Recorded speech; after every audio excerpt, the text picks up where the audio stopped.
नमस्कार.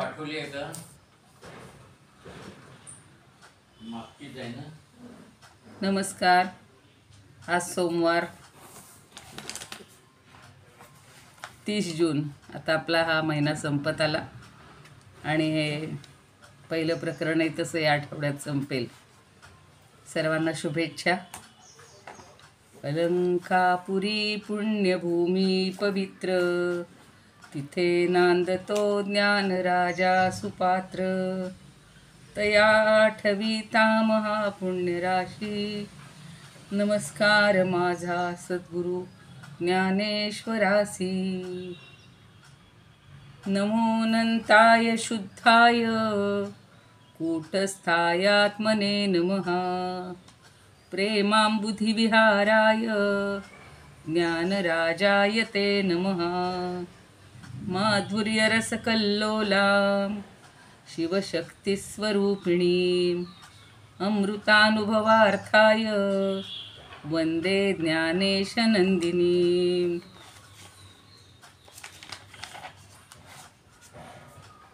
ॐ नमो ज्ञानेश्वरा, करुणाकरा दयाळा. तुमचा अनुग्रह लाधलो, पावन झालो चराचरी. कलाकुसरी काही नेणो, बोलतो वचने अतिभाविका. एका जनार्दनी तुमचा दास, त्याची आस पुरवावी.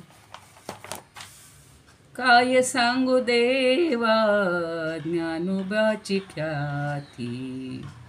काय सांगू देवा ज्ञानोबाची ख्याती.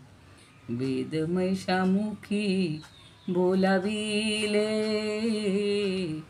वेदमैशामुखी वदविले. कोठवरी वानू याची स्वरूप स्थिती. कोठवरी वानू याची स्वरूप स्थिती. चालविली भिंती मृत्तिकेची. चालविली भित्ती किंवा भिंती मृत्तिकेची. अविद्या मायेचा लागोने दिवारा. अविद्या मायेचा लागोने दिवारा. ऐसे जगदोद्धारा बोलविले. ऐसे जगदोद्धारे बोलविले. नाम म्हणे यांनी तारिले पतित. नाम म्हणे यांनी तारिले पतित. भक्ती केली ख्यात ज्ञान देवे. भक्ती केली ख्यात ज्ञान देवे. काय सांगू देवा ज्ञानोबाची ख्याती. काय सांगू देवा ज्ञानोबाची ख्याती. वेदमैशामुखी बोलाविले. वेदमैशामुखी बोलाविले. वेदमैशामुखी बोलाविले. ज्ञानेशोऽनुभवामृतं व्यरचयत् ज्ञानेश्वरं पूजये. ज्ञानेशोऽनुभवामृतं व्यरचयत् ज्ञानेश्वरं पूजये. ज्ञानेशेन निरूपिता सुमधुरं गीता नमो ज्ञानिने. ज्ञानेशेन निरूपिता सुमधुरं गीता नमो ज्ञानिने. ज्ञानेशात् परमार्थवित् सुचरितं ज्ञानेश्वरस्याद्भुतं. ज्ञानेशात् परमार्थवित् सुचरितं ज्ञानेश्वरस्याद्भुतं. ज्ञानेशे लघुजीविते गुणगणो. ज्ञानेशे लघुजीविते गुणगणो. ज्ञानेश्वरत्वं कृती. ज्ञानेश्वरत्वं कृती. ज्ञानेश्वर महाराज की जय. पंढरीनाथ भगवान की जय. जय तू श्रीकृष्ण, जय तू ज्ञानेश्वर. आपण खूप भाग्यवान आहोत की इथे बसून आपल्याला सगळं ज्ञानेश्वरांचं वाङ्मय अभ्यासायला मिळते, चिंतन करायला मिळते. आता सगळ्या दिंड्या निघालेल्या आहेत, त्या इथे बसूनही आपल्याला पाहता येतात आणि आपण त्याचाच एक भाग म्हणून सहभाग घेऊ शकतो. घरी बसून आपल्याला ज्ञानदेवांची वारी करता येते. काल एका ताईंनी सांगितलं की समर्थ म्हणतात या वाऱ्या तर वर्षातनं एकदाच असतात, पण आपण आत्मवारी रोज करायची. आणि ती आत्मवारी म्हणजे काय, की जी रोज आपण आता पहिल्यांदा ज्ञानेश्वरीची केली, नंतर चांगदेव पासष्टीची केली आणि आता आपण अमृतानुभवाची ही आत्मवारी किंवा ज्ञानाची वारी रोज करत आहोत. सगळ्यांना शुभेच्छा.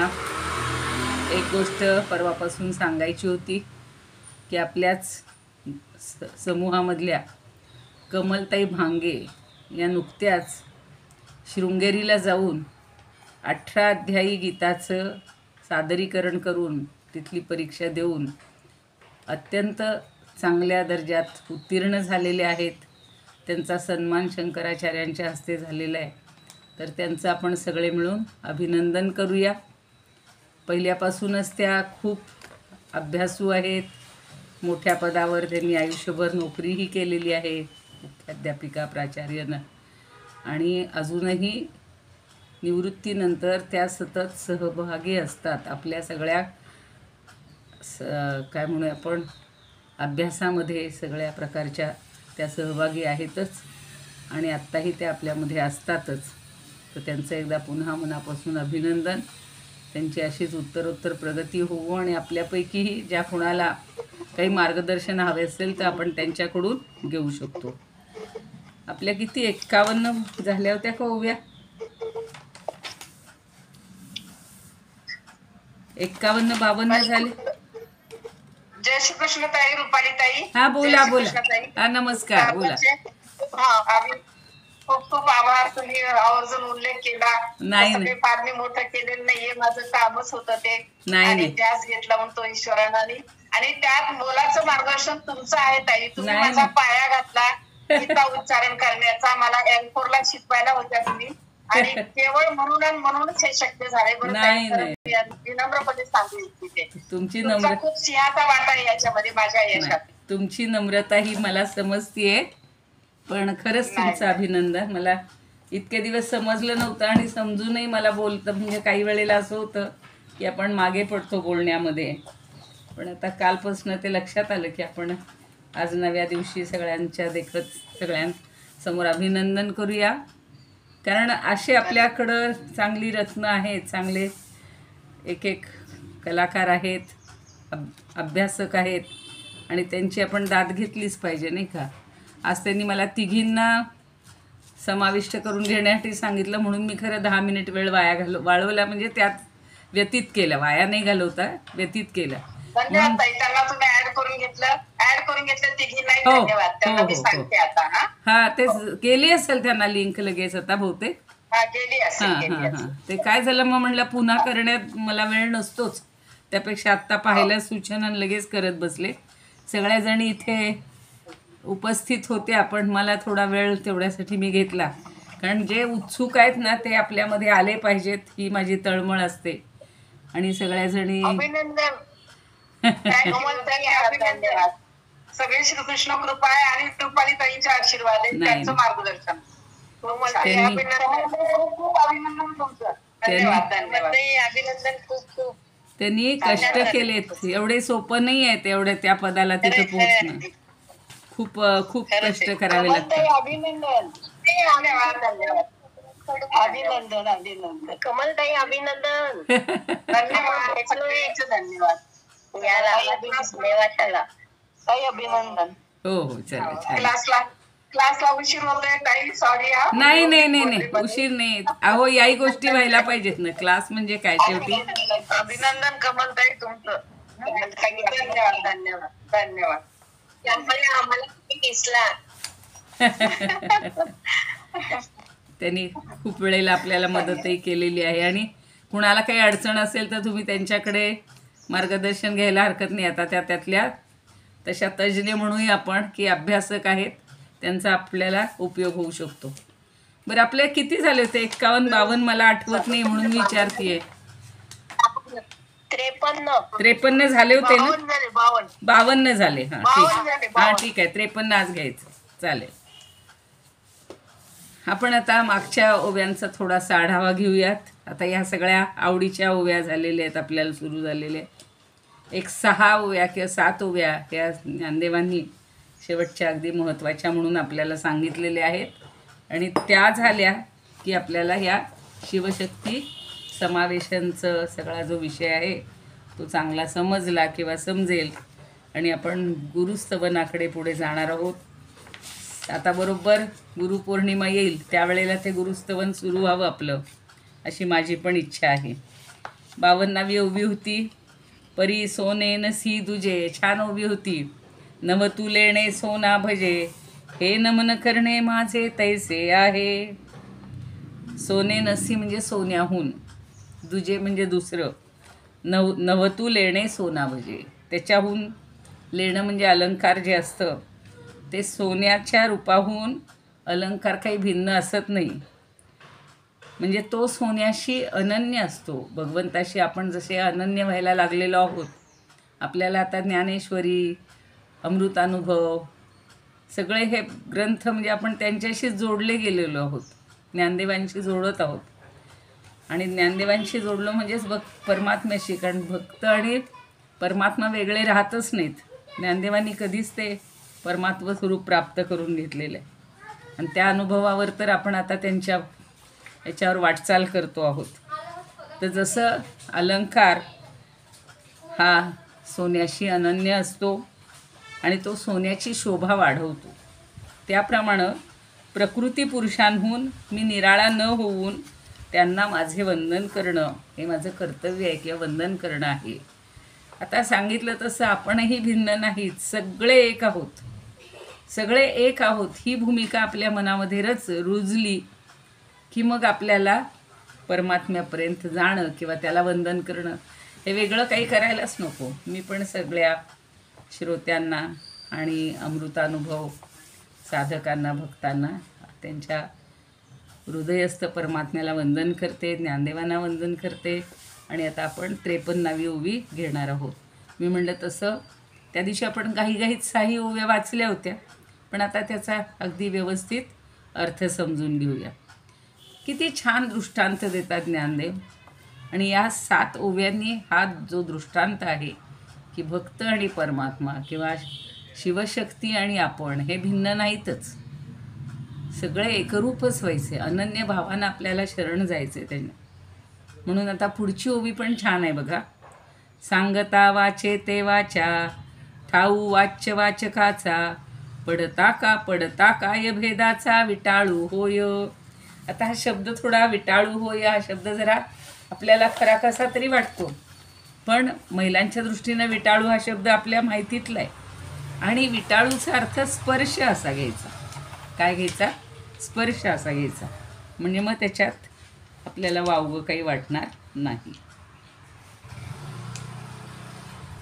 सांगता वाचे ने वाचा, ठावो काय वाच्य वाचकाचा.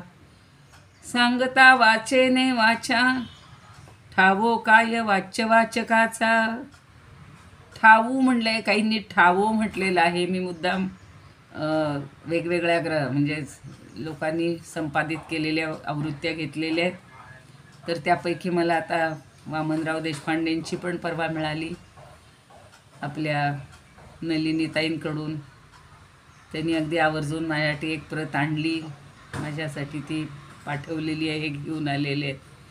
तर पडता काय भेदाचा, विटाळू होय. एक शब्द बघा, पुनरावृत्ती आहे. वाचेने वाचा, कालच्यामध्ये होतं म्हणजे मगाच्या ओवीमध्ये होतं सोने नसी दुजे सोना. सोने नसी दुजे नसे सोना. किती सोना हा शब्द छान वाटतोय. तसाच बघा वाचेने वाचा, म्हणजे आपली जी वाचा शक्ती आहे म्हणजेच वाणी आहे, त्यांनी आपण काय करतो, वाचा सांगता, म्हणजे वाणीचा उच्चार, वाणी या शब्दाचा उच्चार केला तर ठावो काय वाच्य वाचकाचा. ठावो म्हणजे ठिकाण, स्थान, मुक्कामाची जागा. आणि वाच्य, वाच्य वाचक हे 2 शब्द आलेत. वाच्य म्हणजे काय, तर वाणीनं बोलता येणारे. सगळे शब्द आपण वाणीनी बोलतोय की नाही. आत्तासुद्धा कमलताईंचं अभिनंदन केलं. अभिनंदन हा शब्द आपल्याकडं केवढा सुंदर आहे. अभि म्हणजे सर्व बाजूनी, नंदन म्हणजे आनंद व्यक्त करण्याची क्रिया, ती अभिनंदन. तसं हे सगळं वाणीनं बोलत असतो, म्हणून वाच्य म्हणजे वाणीनं बोलण्याजोगं किंवा बोलता येणारं. आणि पुढं म्हणलंय वाचक, म्हणजे जो बोलतो तो, वाचकाचा, जो बोलणार आहे तो वाचक. आणि वाच्य म्हणजे जे बोलायचं आहे ते. मग वाणीनंच, वाणी हा शब्द जर बोलायचा झाला तर त्याला काही त्याचा विटाळ होणार आहे का, किंवा त्याचा स्पर्श केवळ होतो आहे, पण त्याच्यातनं काही भिन्नता जाणवते का. वाचा म्हणजे वाणी, आणि वाणीनं जर वाणी हा शब्द किंवा वाचेने वाचा हा शब्द, कदाचित तुम्हाला असं वाटेल की इथं कुठं वाणी शब्द वापरला आहे, पण आपल्याला अर्थासाठी आपण वाचा म्हणजे वाणी घेतो. आणि त्याचा अर्थ काय, पुन्हा वाणी. आपल्याला एक इंद्रिय आहे की नाही, वाक, पाणी, पाद, पायू, उपस्थ, ही कर्मेंद्रिय आहेत. या 5 पैकी वाक म्हणजे वाचा हे पहिलं इंद्रिय आहे, कर्म करणारं. किती अडचण होते बघा, बोलताच आलं नाही तर, बोलताच आलं नाही तर सगळे व्यवहार बंद होतात. कारण त्याच्यामागे मग ऐकता येत नसतं, व्यक्त करता येत नसतं. अशा 2-3 इंद्रियांचा त्याच्याशी संबंध असतो.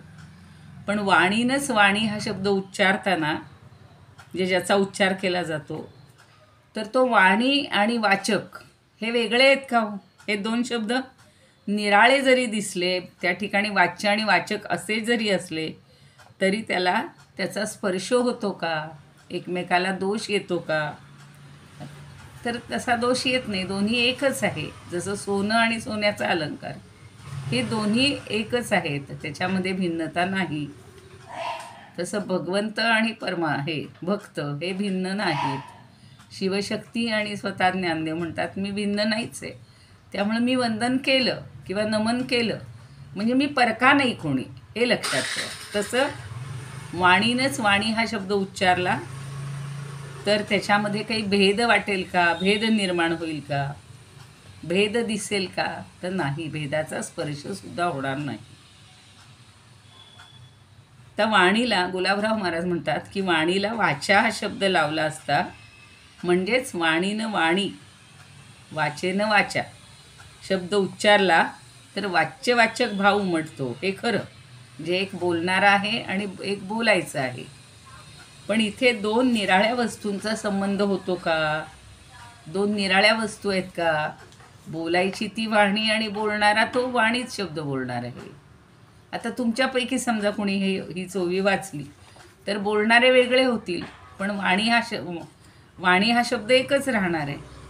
आणि जरी वेगळे असले तरी त्या दोघांमधलं ज्याला आपण नातं आहे ते सारखंच राहणार. तिथं काही त्या वेगळ्या गोष्टी दिसणार नाहीत. म्हणून आपण सगळ्यांना ज्या छोट्या दिलेल्या होत्या अमृतानुभवच्या पुस्तिका, ते आहेत दत्तराज देशपांडे. आणि ते म्हणतात की वाणीनं वाणी असा शब्द उच्चारला तर शब्द 2 दिसले तरी वाणीला भेदाला स्पर्श होत नाही. जी आपली जी वाणी आहे तिच्या ठिकाणी भेदाचा स्पर्श होत नाही, दोन्ही एकच आहेत. आपण गिरवाण अनुभवामध्ये सोपे आहेत तसे, आता ह्यामध्ये काही अवघड काहीच नाही आहे. अभिन्नता किंवा अभेद हा नेहमी सांगितला जातो. तुम्ही लहानपणी कधीतरी रूपक अलंकार शिकला असाल. रूपक अलंकार म्हणजे काय, की ज्याची उपमा द्यायची ते उपमेय, नाही ज्याला उपमा द्यायची ते उपमेय, आणि ज्याची उपमा द्यायची त्याला उपमान. तर उपमेय हे उपमानच आहे असं जिथं वर्णन असतं त्याला रूपक अलंकार म्हणतात. एकदम मला आठवलं आता वाच्यवाचकवरून, तर त्यावेळेला नेहमी आमचे वडील 5 अलंकार असे बदलून सांगायचे. पहिला उपमा अलंकार सारखे, समसारखे, म्हणजे सीतेचे मुख हे चंद्रासारखे आहे. सारखे म्हणलं की तो झाला उपमा अलंकार. दुसरा असतो उत्प्रेक्षा. उत्प्रेक्षा म्हणजे जणू काही, जणू काही कल्पना, जणू गमे भासे वाटे म्हणलं की उत्प्रेक्षा, असे वडील आमचे सांगायचे. तर सीतेचे मुख हे जणू काही चंद्र आहे असं वर्णन केलं की झाला तो उत्प्रेक्षा अलंकार. आणि पुढं असतो रूपक. रूपक म्हणजे दोन्ही एकच. उपमेय हे उपमानच. मुद्दाम एवढ्यासाठी सांगते की हे भेद का आपण करतोय, ते भेद नाही करायचे, दोन्ही एकच आहे.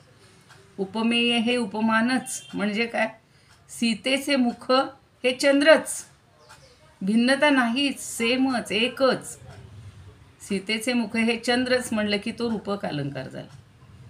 आणि पुढचा एक अलंकार वडील शिकवायचे अपन्नुती, म्हणजे उपमेयाचा निषेध करायचा. ती तर अजून याच्या पुढची पायरी आहे. अभेद तर आहेच, पण उपमेयाचा निषेधच. अहो सीतेचे मुख नाहीच, तो चंद्र आहे. सीतेचे मुख हे मुख नाही, चंद्र आहे असं म्हणायचे. आता इथे बघा, वाच्य आणि वाचक हे दोन्ही एकच आहे. गिरवाण अनुभवामृतात मध्ये म्हणतात, वाचयैवोच्चमानाया मानत्यां, वाचयैवोच्चमानत्यां, वाचायामेतयोर्द्वयोः, एतयोर्द्वयोः. म्हणजे वाच्य आणि वाचा या दोनमध्ये वाच्यवाचकयोर्भेद स्पर्शोस्ति किं मिथो वद. स्पर्शोस्ति किं मिथो वद, ज्याला तिथं विटाळ शब्द वापरला आहे, त्यांनी संस्कृतमध्ये स्पर्श हा शब्द वापरला आहे. मिथा म्हणजे चुकीचा, खोटा. इथं त्याचा खोटा स्पर्श आहे का किंवा चुकीचा स्पर्श आहे का. आणि अमृतानुभवमध्ये स्वरूपानंद म्हणतात, वाचायसा शब्द वाचे उच्चारिता, वाचायसा शब्द वाचे उच्चारिता, वाच्यवाचकता दिसे जरी, वाच्यवाचकता दिसे जरी, तरी तो आभास साच पाहू जाता, तरी तो आभास साच पाहू जाता, भेदाची तो वार्ता नसे तेथे. खूप सोप्या पद्धतीनं स्वरूपानंद सांगतात, भेदाची तो वार्ता नसे तेथे. अहो तिथे भेदाची वार्ताच नाही आहे, दोन्ही एकच आहे. आत्ता सांगितलं तसं रूपक अलंकार हे आणि हे एकच. आता डॉक्टर वि. कुलकर्णी काय म्हणतात, वाचेने वाचेबद्दल बोलणं केलं तर वाच्य आणि वाचक असा भेद पडतो, म्हणजे त्याची नावं वेगळी आहेत. एक बोलणार आहे, एक बोलायचं आहे ते. पण वाचेला भिन्नपणाचा स्पर्श होतो का. याच वाणीनं मी भगवंताचं नाव घेतलं काय आणि भगवान हा शब्द लिहिला काय, त्या दोन्हीत काही फरक असेल का. वाणीला काही त्याचा स्पर्श होईल का, विटाळ होईल का. नाही. लिहिला तरी तो शब्द आहे, बोलला तरी तो शब्द आहे. तसा वाणी हा शब्द लिहिला तरी तोच आहे, बोलला तरी तोच आहे. दोघांचा त्याला काही वाईट स्पर्श होत नाही, म्हणजे दोन्ही एकरूपच आहेत. आणि डॉक्टर मानसी कणेकर म्हणतात, सांगता वाचेने वाचा, सांगता वाचेने वाचा, म्हणजे तीच ओवी पुन्हा म्हणते मी. ठाऊ वाच्य वाचकाचा, पडता काय भेदाचा, विटाळू होय. ती ओवी एकदा पुन्हा हे केली. त्या म्हणतायत, वाचा उच्चारण्याने बोलणारी आणि बोलवलं असा दुहेरी भास झाला, बोलवी एक बोलणारे. तरी त्या खरोखर दोन वाणी असतात का. वाणी तर एकच असते. आणि जोग महाराज म्हणतात, परवा ताईंनी एका विचारलं होतं की जोग महाराजांची थोडी कधी कधी क्लिष्ट भाषा असते, पण त्यातला आशय खूप महत्त्वाचा असतो की वाणीनं वाणीचं वर्णन करत असताना वाच्यवाचक असा जरी भेद दिसला तरी तिथं काय खरोखर भेदाचा विटाळ आहे का. कारण जिचं वर्णन करायचं अशी वाच्य वाणीच आहे. काय बोलायचं आहे, वाणीबद्दलच बोलायचं. आणि वर्णन करणारी व्यक्ती म्हणजे वाचक, तरी ती पण वाणीच आहे. म्हणून तेथे भेदाचा काहीही विटाळ नाही किंवा थारा नाही, भेदाला तिथे वावच नाही. तर त्या दिवशी हे पुस्तक यायचं होतं, तोपर्यंत अगोदरच थोडा माझा अभ्यास करून ठेवलेला होता मी. बघूया आपण वामनराव देशपांडे काय म्हणतात.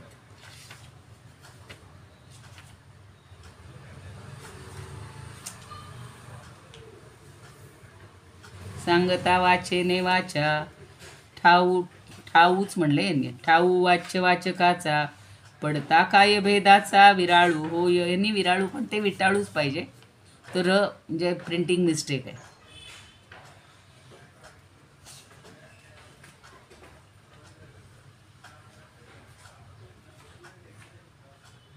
आता मागच्या ओवीत काय सांगितलं होतं की सोन्याचे अलंकार असं जेव्हा आपण म्हणतो तेव्हा सोनं आणि अलंकार हे दोन शब्द वाटत असले तरी त्या दोघांच्यात अभेदच असतो.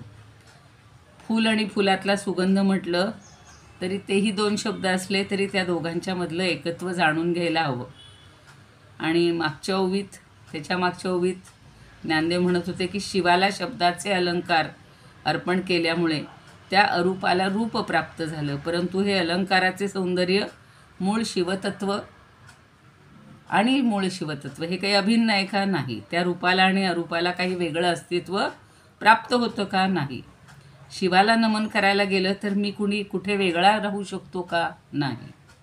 कारण तो शिव सर्वत्रच भरून राहिलेला आहे, तो माझ्यामध्ये पण भरून राहिलेला आहे. त्यामुळे सर्व अस्तित्व हे साकारात प्रगट होताना तो पुन्हा निराकारातच राहतो. आणि हे सांगण्यासाठी पुन्हा ज्ञानदेवांनी पुढचा दृष्टांत दिला. म्हणजे आपल्या तिन्ही ओव्या पुन्हा एकदा पुनरावृत्ती झाली की वाणीचं वर्णन करण्यासाठी पुन्हा वाणीच उच्चारायला लागते.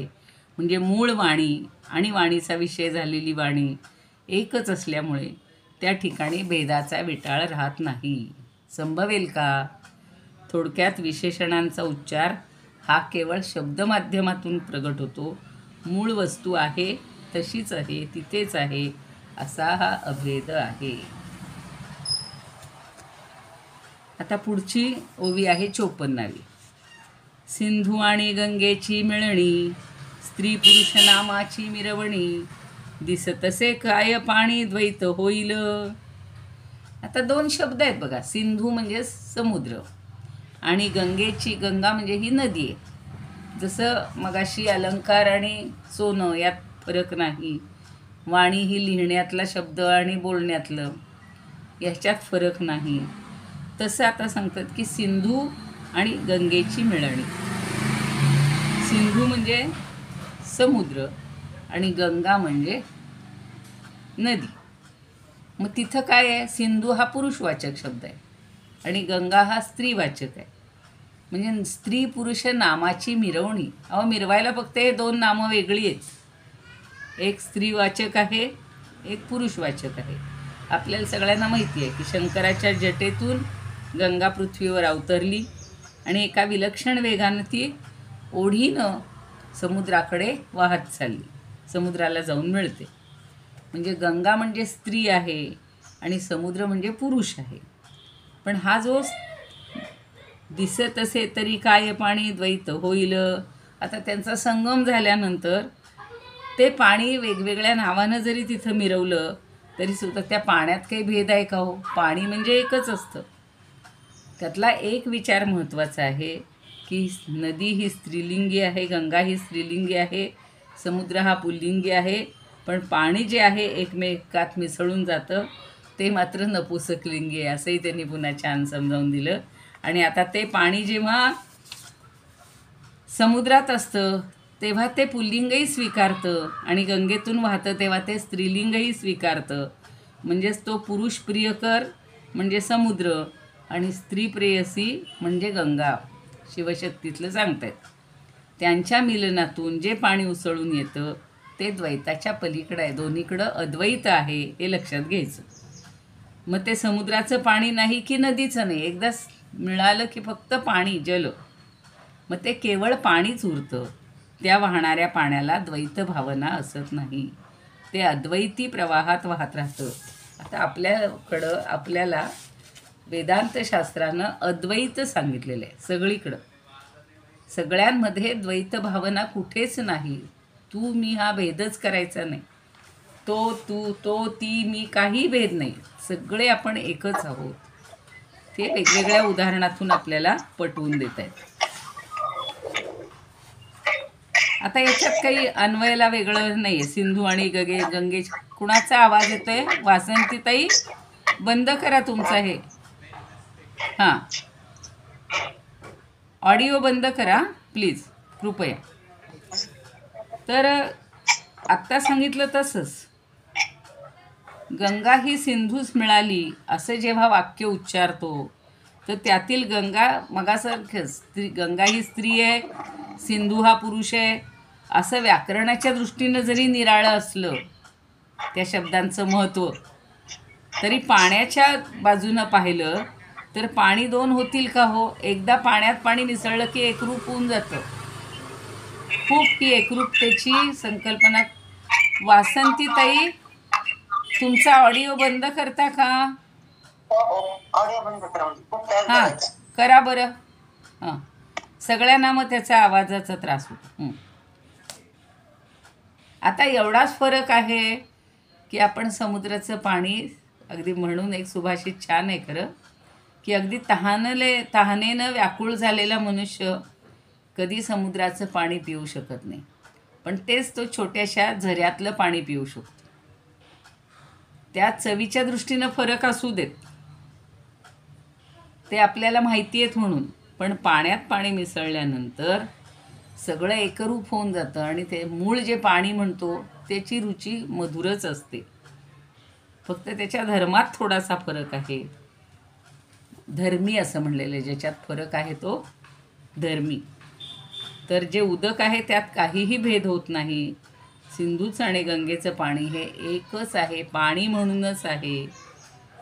त्याच्यात कुठलाही भेद नाही. गंगा आणि सिंधूला मिळाल्यानंतर त्यांचा संगम होऊन जातो आणि ते दोघंही अभेद होतात, म्हणजे ते पाणी अभेद होतं. म्हणून गुलाबराव महाराज काय म्हणतात बघा, समुद्रास गंगा मिळाली असता नुसतं स्त्रीलिंगी आणि पुल्लिंगी शब्दाचंच हे मिरवणं झाले. त्यांनी मिळणी किंवा मगाशी मिरवणी हे दोन शब्द त्यांनी छान वापरले. सिंधू आणि गंगेची मिळणी म्हणजे एकत्रित येणं, संगम होणं, आणि मिरवणी म्हणजे आपण मिरवायला, जास्त करून महिलांना मिरवायला जास्त आवडतं.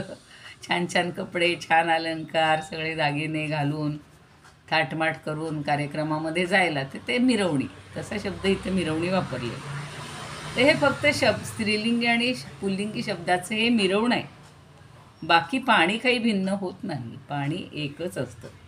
त्यांनी 64 नावाची जी टीका लिहिली त्याच्यावर ते म्हणतात, समुद्र आणि नदी एक मिळे हे प्रसिद्धी. फार छान लिहिलं आहे बघा. समुद्र आणि नदी एक मिळे हे प्रसिद्धी, परी पाणीपणाची बुद्धी दुसरी नाही. सोप्या शब्दात सांगतात, जसं अमृतानुभव हे स्वरूपानंद सांगतात अभंगामध्ये तसं. समुद्र आणि नदी एक मिळे हे प्रसिद्धी, परी पाणीपणाची बुद्धी दुसरी नाही. मग समुद्र आणि नदी एकरूप मिळतात, एकरूप होतात.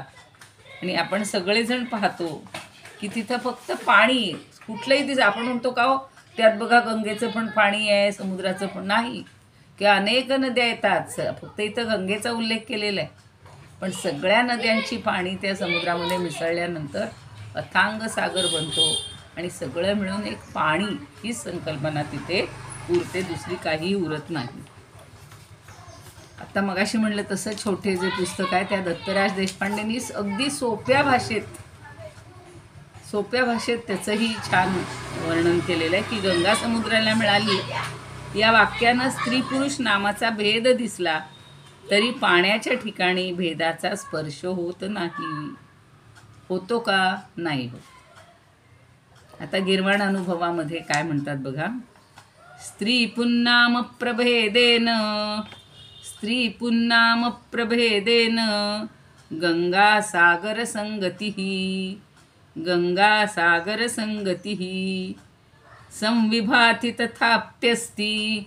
तिथं जरी विभाग दिसत असला तरी तथाप्यस्ती पानीये द्वैतता किमू. पानीये शब्द त्यांनी फार छान वापरले. संस्कृतमध्ये सुद्धा पानीये म्हणजे पाण्यामध्ये, जले वगैरे म्हणायला पाहिजे होतं, पण ते वृत्तात बसण्यासाठी त्यांनी पानीये असा शब्द वापरला आहे. द्वैतता किमू. तिथं पाण्यामध्ये काही द्वैतता असते का हो? द्विधाभाव असतो का? नाही. पाणी एकरूपच असतं. तसं अभंगामृतानुभवामध्ये म्हणतात, सिंधू आणि गंगा मिळाली एकत्र, सिंधू आणि गंगा मिळाली एकत्र, मग नाम मात्र लिंग भेद, मग नाम मात्र लिंग भेद, एरवी दोहित स्वरूपे करून, एरवी दोहित स्वरूपे करून, एकचिते पाणी असे जैसे, एकचिते पाणी असे जैसे. आता इतकं कळल्यानंतर पुन्हा खरं सगळ्यांचा आढावा घ्यायची गरज नाही, पण एक प्रत्येकानं, मी मागं जसं म्हणलं होतं की शोभादर्शकात आपण फिरवलं की त्याच्यात वेगवेगळ्या आकृत्या दिसतात, तसे या प्रत्येक संपादकांनी किंवा प्रत्येक अभ्यासकांनी थोडेसे त्यातले बारकावे स्वतंत्रपणे आपल्या दृष्टीनं सांगितलेले आहेत. आता डॉक्टर V. कुलकर्णी काय म्हणतात की सागर आणि गंगा यांचा संगम झाला तर स्त्री पुरुष अशी नावं दिलेली दिसतात, पण पाण्यात कुठला भेद होणार आहे? पाण्यात कुठलाच भेद नाही.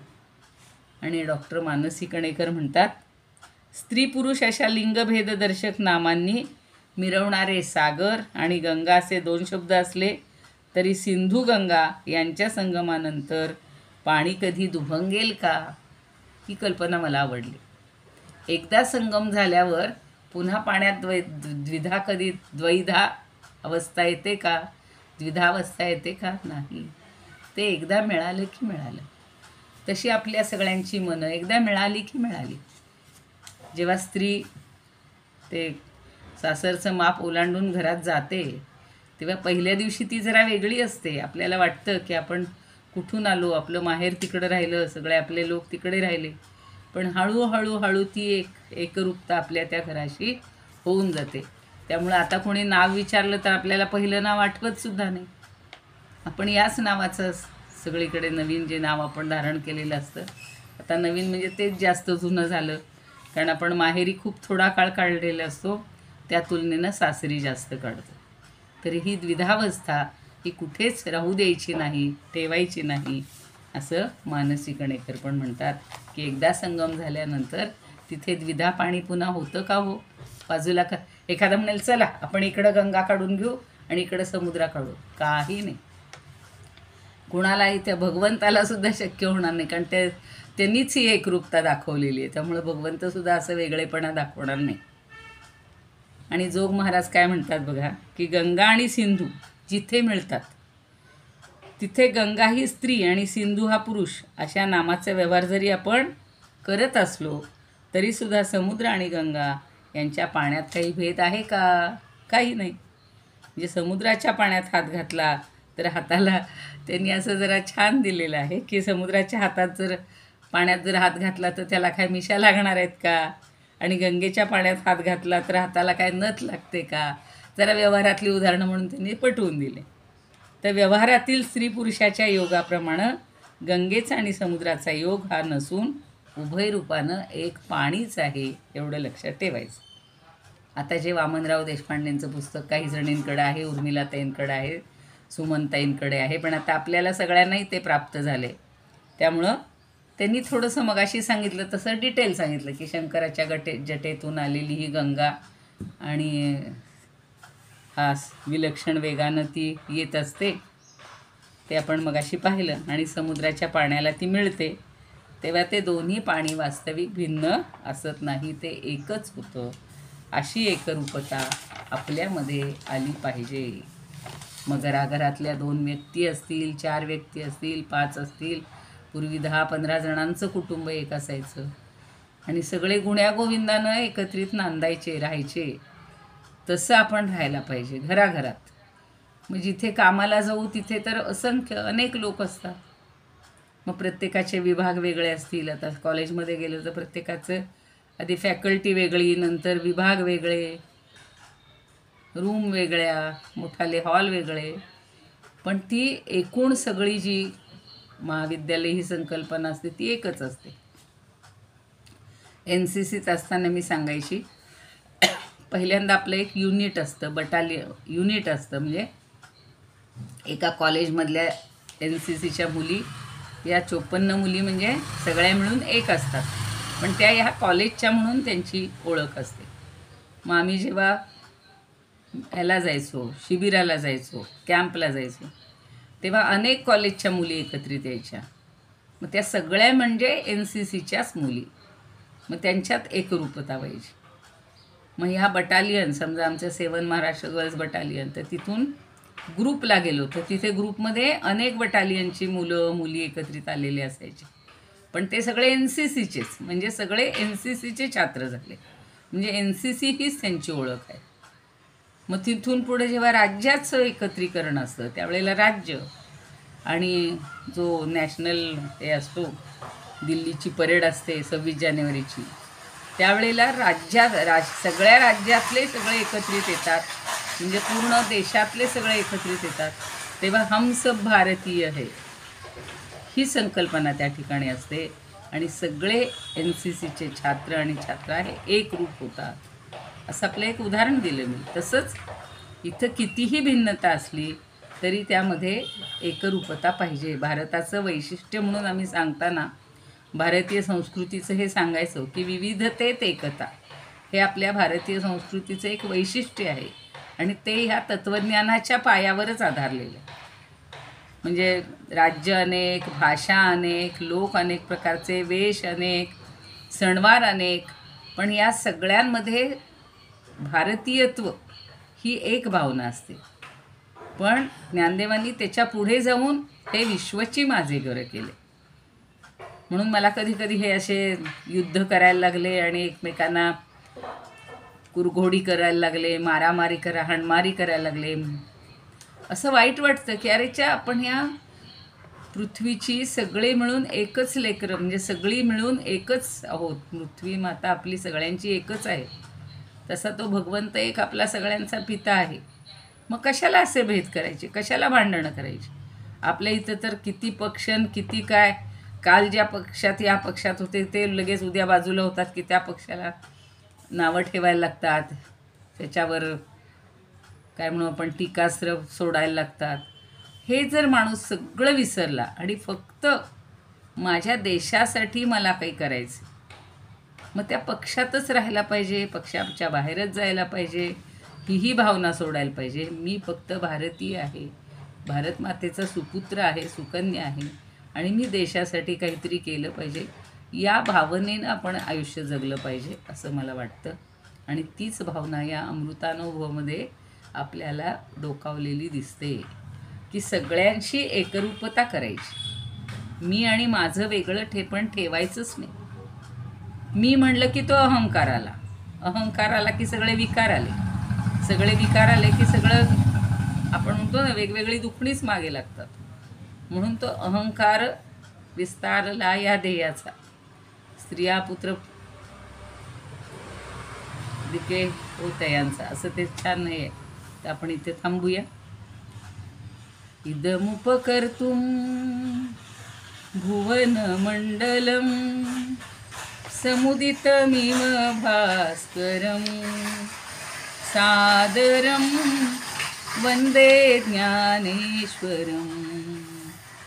त्रिभुवनमाता भगवद्गीता लोकमंगला लोकविश्रुता लोकहितं संततं ध्यायता येन ज्ञानेश्वरी विरचिता. श्रुत्वा प्राकृतगिरं सादरं वंदे ज्ञानेश्वरं सादरं वंदे ज्ञानेश्वरं. गीताशास्त्रं क्वाम्बुधिकल्पं नवन्तदीयं वयः क्वचाल्पं विषयः विपदां भ्रात्यमनल्पं वाग्यज्ञेन च येन भूषितं सरस्वती मंदिरं सादरं वन्दे ज्ञानेश्वरं सादरं वन्दे ज्ञानेश्वरम् यत्र शारदा कृपाप्रसादः यस्य श्रवणात् परमानन्दः निहितो यत्रामृतनिःस्यन्दः काव्यतत्त्वयोः कृतवन्तं तत् रसायनं मधुरं सादरं वन्दे ज्ञानेश्वरं सादरं वन्दे ज्ञानेश्वरम् आरती ज्ञानराजा महाकैवल्यतेजा सेविती साधू संत मनुवेधला माझा आरती ज्ञानराजा लोपले ज्ञान जगी हित नेणती कोणी अवतार पांडुरंग नाव ठेविले ज्ञानी आरती ज्ञानराजा कनकाचे ताट करी उभ्या गोपिका नारी नारद तुंबरू हो सामगायन करी आरती ज्ञानराजा प्रगट गुह्य बोले विश्वब्रह्मची केले रामा जनार्दनी पायी मस्तक ठेविले आरती ज्ञानराजा महाकैवल्य तेजा सेविती साधू संत मनुवेधला माझा आरती ज्ञानराजा ज्ञानेश्वर महाराज की जय पंढरीनाथ भगवान की जय जय तू श्री कृष्ण जय तू ज्ञानेश्वर।